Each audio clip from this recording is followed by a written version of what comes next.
Hey, it's Dan Phoenix here. So in today's video, I'm going to be sharing you many different reasons as to why you may not be losing weight on a carnivore diet, or you may be someone who is not losing weight very easily on a carnivore diet. Unlike what people will tell you time and time again, that the carnivore diet is one of the best diets for weight loss, which I am one of these people that says that. But yes, there is many people that do get amazing weight loss results time and time again. I will not deny that whatsoever, because it is a very high protein diet that excludes normally all carbohydrates. It keeps your insulin low, your blood sugar levels low, and it induces a lot of other changes within the body that help people maximize weight loss results and get them in the quickest time period that they possibly can get them in. But this is not the case for everyone. And before I go on to the reasons as to why you may be having this issue on the carnivore diet, I first want to say, if you're someone that is having some animal-based carb sources such as raw honey or raw milk on the carnivore diet, then that could be preventing you from losing weight as effectively and efficiently as possible. So if you got them on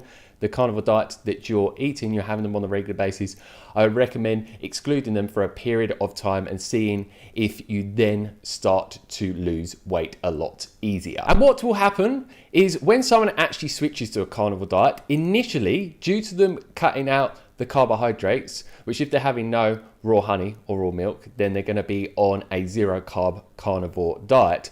You will initially lose a lot of muscle glycogen and water weight, which normally will happen within the first week or so. So then in that period of time, you will get a significant amount of weight loss. But then a lot of people, after that initial weight loss happens, they find that their weight loss can be stalled, and then they find it hard to continue losing weight. So now on to the video with all the different reasons. So I'm going to list off all the different things that I'm going to be talking about. Not everyone's going to agree with me, but I'm someone that knows a lot of information on weight loss. I've interviewed a lot of people that have got amazing weight loss benefits on a carnivore diet, also people that have gained excess fat on a carnivore diet.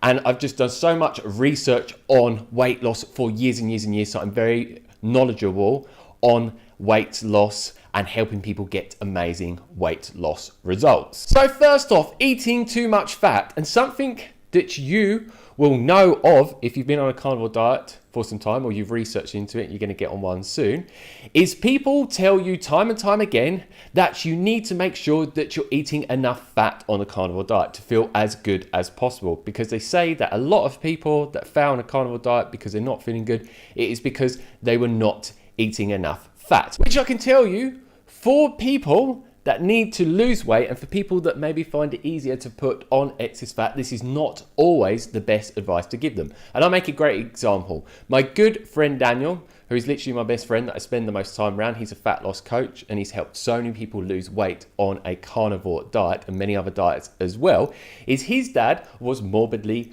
obese. He switched to a carnivore diet, got some weight loss results, but then he found that he couldn't continue to lose weight and he was eating a lot of fat on the carnivore diet. So due to this happening, they started thinking like, why is this going on? And then they switched him to a super high protein carnivore diet with a lot lower fat, and then he started getting very rapid weight loss benefits that had happened months ago, because he made this switch months ago, and he's continued to still get the weight loss results consistently. So for him, it was not a good idea to be eating a lot of fat. And there was a lot of ex-vegans that I'd interviewed that switched to a carnivore diet many months ago.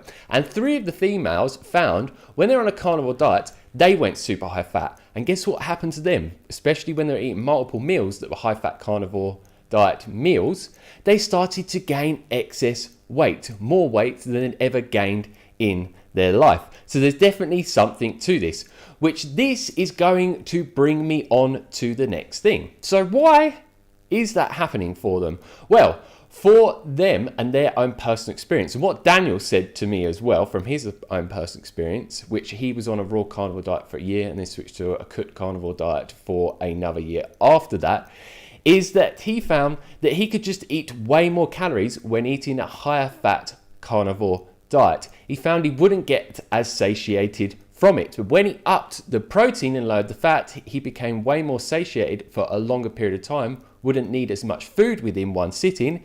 And then guess what that does? It makes you eat a lot less calories. So you're going to more than likely, due to not eating so much fat and a lot more protein, end up with being in a calorie deficit, which a calorie deficit is where you're eating less calories than you are burning within a day. And guess what happens when that goes on?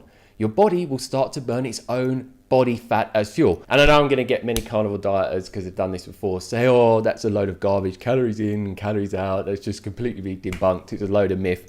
But do you know what I have to say to that? Complete baloney. I do not believe you in any way, shape or form, because I've seen so many people on many different diets, not just the carnivore diet, when they actually get on a diet that is in enough of a calorie deficit for them, and they're actually tracking all of their food intake and inputting it on a calorie counter website such as Chronometer, they do get weight loss results that they sustain over a long period of time. But there's so many people that say, oh, well, that didn't work for me. And it's like, well, most of them, when I asked them, did you actually track all of everything you was eating and weighing it and putting it in on a calorie counter online? They're like, no, I didn't do that.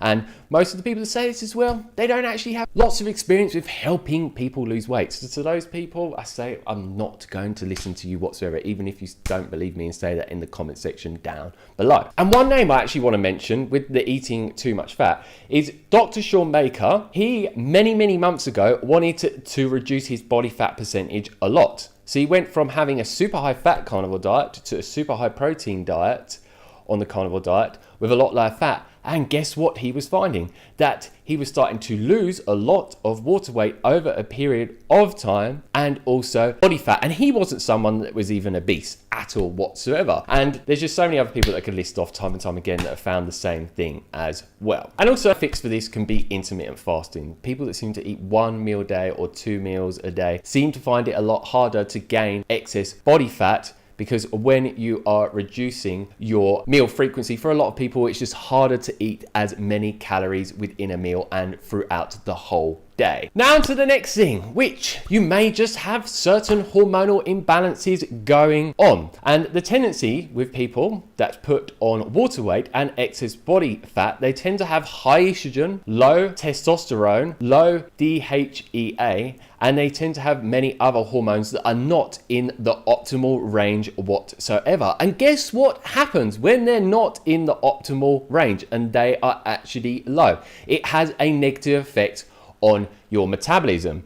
And guess what? For me, all of my hormones are in the optimal range. They're not within the reference range, because you could be on the low end of the reference range and you're actually having your hormone actually producing very low levels, and it's actually not good whatsoever. You want to find out what the optimal range is for every hormone that is produced within the body. So the more your hormones are messed up, the more your metabolism's messed up, and the lower your calorie intake is going to have to be. So for me, because mine are messed up, I don't have to be in a massive calorie deficit whatsoever to stay very lean. So with this one, if you want to find out what is going on with your hormones, go to a lab or a doctor or a hospital and request all of the different hormone tests that you can get. And trust me, there's many different hormones, and this can actually come to quite a bit of money. I did this quite some time ago in Thailand, and certain ones they rarely ever test for, and certain ones just cost a lot more than others. And not everyone's gonna be able to afford this. If you can do it, then do it. I'll put a quick image here that shows all the different hormones that you can get tested for, and you really want to work out what the optimal range. As I said, you could be in the reference range and think that you've got adequate amounts of certain hormones being produced when you have not.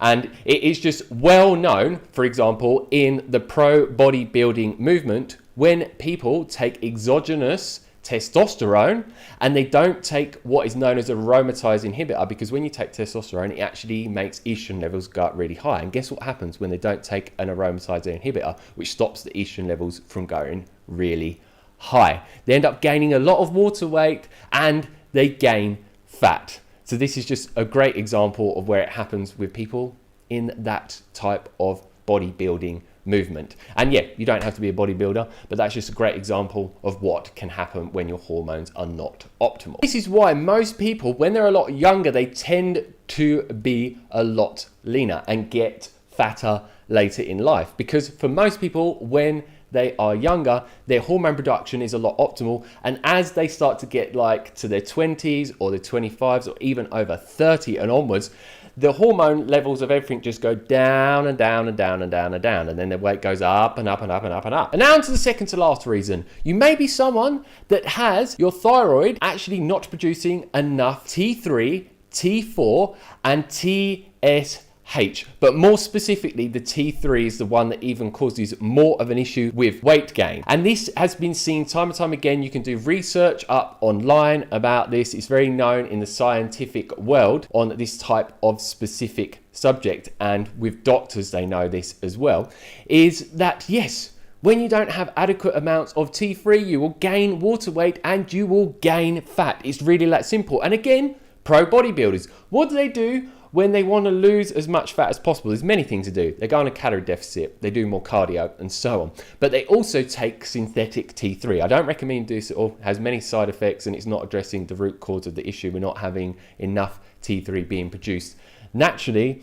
But yes, when they take adequate amounts of T3 in an exogenous form, they start to lose water weight and body fat really rapidly. Because guess what? It ramps up your metabolism like crazy. But also you want to get your T4 and TSH in the optimal ranges as well, because there's also scientific research and also information that you can look online that just really points to when you haven't got all of these thyroid hormones in check, you're going to find it a lot harder to lose weight. So again, if they're not being produced in the optimal range, you're going to have to be even in more of a calorie deficit. So this is what I'm saying. When people say a calorie deficit didn't work for me, well, you probably had certain issues going on with your thyroid hormones or your body hormones where you actually needed to be in way more of a calorie deficit than you was to actually lose the weight that you wanted to lose. And last but not least, not exercising or overtraining, which the first one I'm going to focus upon is overtraining. If you are someone that is exercising so much on a regular basis and you are just pushing yourself time and time and time again, where it's just way too much of your body, where it cannot sustain it and cannot recover from it fully, which there's so many people in the Western world that are fitness addicts. I love to work out, but over the years I've learned how to not burn myself out, because if you are overtraining on a regular basis and your body's not recovering, guess what? It messes up your thyroid hormone production. It's going to mess up things like testosterone and estrogen levels. It just has a whole negative effect on your endocrine system, your adrenals. It just messes up everything in your body like absolute crazy. So if you're one of these types of people, you need to cut back on working out. And if you're on the very extreme end where you've been doing it for so long and you're really burnt out, then you need to stop completely for a period of time to let your body recover and do things consistently. You need to help your body fully regenerate. And I've seen this with people time and time again on many different diets, not